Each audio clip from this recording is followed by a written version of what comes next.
बिस्मिल्लाहिर्रहमानिर्रहीम। अस्सलाम वालेकुम। इस वीडियो में हम बात करेंगे SEO के बारे में, यानी सर्च इंजन ऑप्टिमाइजेशन के बारे में। और हम इसमें देखेंगे कि SEO क्या है, इसको करना क्यों ज़रूरी है, इसके फ़वाइद क्या क्या हैं, और एज अ सेलर आपको SEO की स्किल्स कितनी आनी चाहिए और आप अपने प्रोडक्ट को किस तरह से रैंक कर सकते हैं और ज़्यादा से ज़्यादा सेल्स हासिल कर सकते हैं। इस बारे में हम दराज यूनिवर्सिटी पे मौजूद इस स्लाइड से मदद लेंगे। तो सबसे पहले हम ये देखेंगे कि SEO है क्या।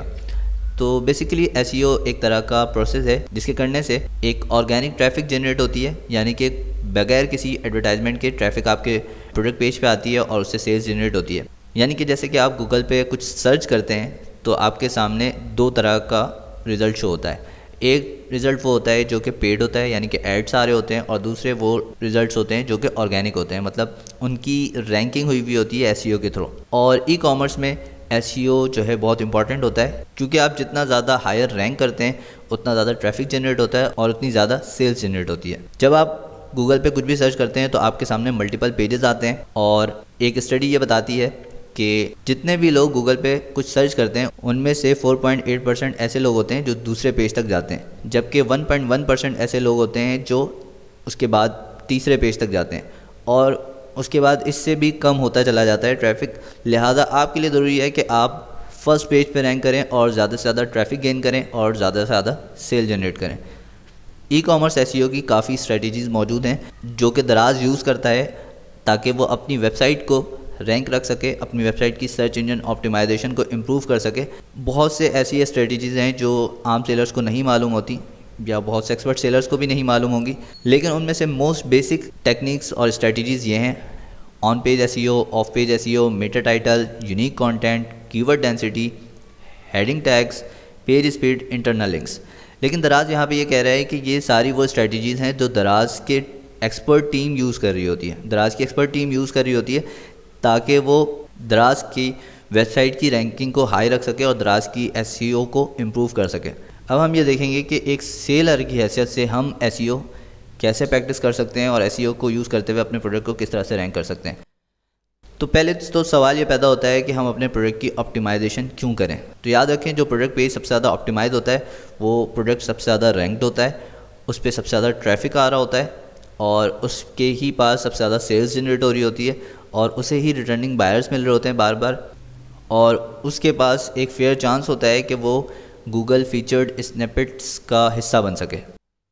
अब बात करते हैं कि एक सेलर अपने प्रोडक्ट की ऑप्टिमाइजेशन कैसे कर सकता है। तो सबसे पहला टॉपिक है यूनिक कंटेंट। एक सेलर के लिए सबसे ज़्यादा ज़रूरी है कि वो अपने प्रोडक्ट की लिस्टिंग के दौरान अपने प्रोडक्ट के डिस्क्रिप्शन में यूनिक कंटेंट अपलोड करे। आमतौर पे होता यह है कि लोग इधर उधर से कॉपी करके सीधा सीधा अपलोड कर देते हैं। आप भले अपना कंटेंट खुद नहीं लिख सकते हो, लेकिन एटलीस्ट आप उस प्रोडक्ट की जो भी डिस्क्रिप्शन आपने जहाँ से भी कॉपी की है उसको कंपाइल करें, उसको रीफ्रेज करें, उसको उसमें अपने कुछ वर्ड्स ऐड कर दें, उसमें से कुछ वर्ड्स रिमूव कर दें जो आपको लगता हो गैर ज़रूरी है। तो इस तरह करके एटलीस्ट आप उसकी कंपाइलेशन कर सकते हैं और ऐसी कंपाइल्ड डिस्क्रिप्शन का काफ़ी फ़ायदा होता है। यहाँ पे दराज हमें ये कहता है कि product pages without any product description और photos have very low chances of getting ranked. यानी कि ऐसे प्रोडक्ट्स जिनकी डिस्क्रिप्शन मौजूद ना हो, जिसकी डिस्क्रिप्शन में इमेजेस ना हो, ऐसे प्रोडक्ट्स जो हैं वो उनके काफ़ी कम चांसेस होते हैं कि वो किसी भी सूरत रैंक्ड हो। उसके बाद ये कहते हैं कि एटलीस्ट 100 to 150 वर्ड्स भी कम से कम आप ज़रूर ऐड करें, क्योंकि 100 और 150 वर्ड से भी काफ़ी ज़्यादा फ़र्क पड़ जाता है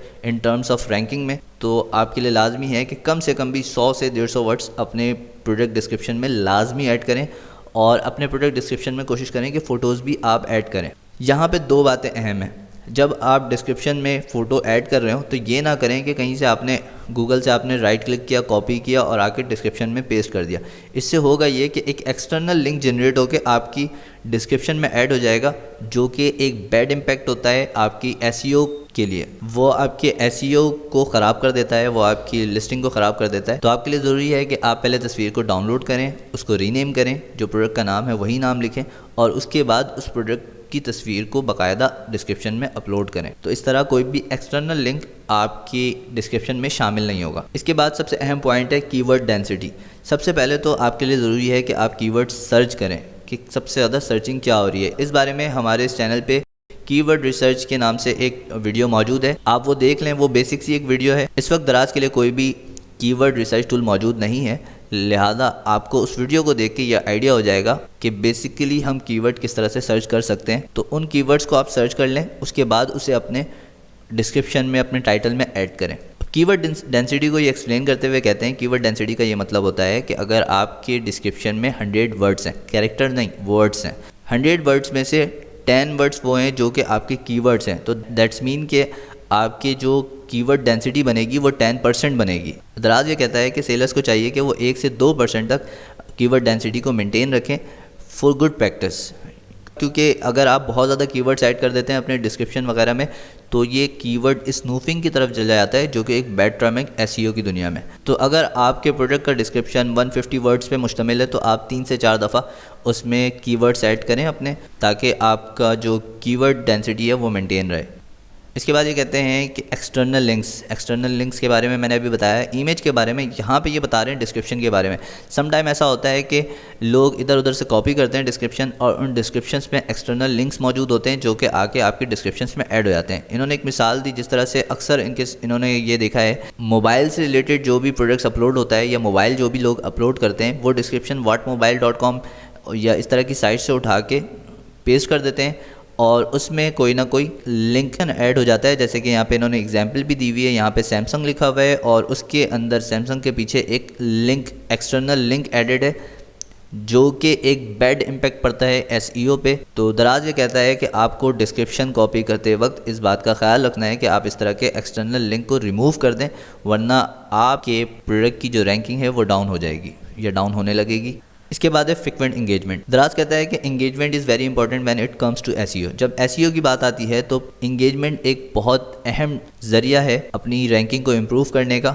ऐसे कस्टमर बहुत जल्दी आपसे बाय कर लेते हैं जिनको आप बहुत ज़्यादा जल्दी आंसर करते हैं उनके सवालों का। ये कहते हैं कि इंगेजमेंट फैक्टर जो है वो बहुत इसेंशियल है, बहुत ज़रूरी है सर्च इंजन प्रमोशन के लिए। जब आप बहुत ज़्यादा जल्दी आंसर कर रहे होते हैं तो ये सिस्टम जो है उस पेज को रैंक करना शुरू कर देता है। तो इंगेजमेंट का जो फैक्टर है वो बहुत इंपॉर्टेंट है।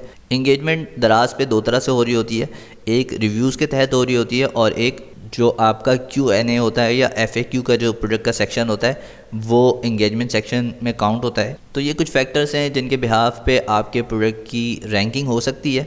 एक दफ़ा रिवाइज़ कर देता हूँ क्या क्या चीज़ें हमने आज देखी है सेक्शन में। यहाँ पे आपने 4 चीज़ों का बहुत ध्यान रखना है। सबसे पहला है यूनिक कंटेंट, यानी कि कोशिश करें खुद से कंटेंट लिखें, डिस्क्रिप्शन खुद से लिखें। अगर आप खुद से नहीं लिख सकते हैं तो एटलीस्ट जहाँ से भी आप डिस्क्रिप्शन कॉपी करें उससे पहले कंपाइल कर लें, रिफ्रेश कर लें और उसके बाद उसे अपने डिस्क्रिप्शन में ऐड करें। दूसरा पॉइंट है कि आप अपने प्रोडक्ट में किसी भी तरह का एक्सटर्नल लिंक्स एम्बेड ना होने दें, चाहे वो इमेज की सूरत में हो या डिस्क्रिप्शन के किसी वर्ड की सूरत में हो। तीसरी बात आपने ये ध्यान रखना है कि आप इमेज लाजमी अपने प्रोडक्ट डिस्क्रिप्शन में ऐड करें और वो आपने पहले अपने सिस्टम में डाउनलोड करना है और उसके बाद उसे अपलोड करना है, कहीं से कॉपी पेस्ट नहीं करना, वरना एक्सटर्नल लिंक आपके डिस्क्रिप्शन में शामिल हो जाएगा। उसके बाद फ्रीक्वेंट इंगेजमेंट का आपने बहुत ध्यान रखना है कि जो भी क्यूरीज आपके पास आ रही हों आप उसे फ़ौरन आंसर करें, जो भी रिव्यूज़ आ रहे हों आप उसे फ़ौरन आंसर करें। अच्छा रिव्यू है तो आप उसे थैंक यू या इस तरह का कुछ भी एथिकल टर्म यूज़ करते हुए जवाब दें, या फिर अगर कोई बैड रिव्यू आ रहा है तो कोशिश करें कि कस्टमर से बात करके उसकी प्रॉब्लम सॉल्व करवा के अपने रिव्यू को अच्छा करें। इस तरह से आपकी प्रोडक्ट की रैंकिंग अच्छी हो जाएगी और आपको अच्छा सेल मिलने लगेगा। उम्मीद है आपको ये वीडियो समझ में आ गई होगी। मज़ीद इस तरह की वीडियोस के लिए हमारे इस चैनल को सब्सक्राइब करें। कोई भी सवाल आपके जहन में हो तो कमेंट सेक्शन में ज़रूर पूछें। मिलते हैं अगली वीडियो में, तब तक अपना ख्याल रखिएगा। अल्लाह हाफ़िज़।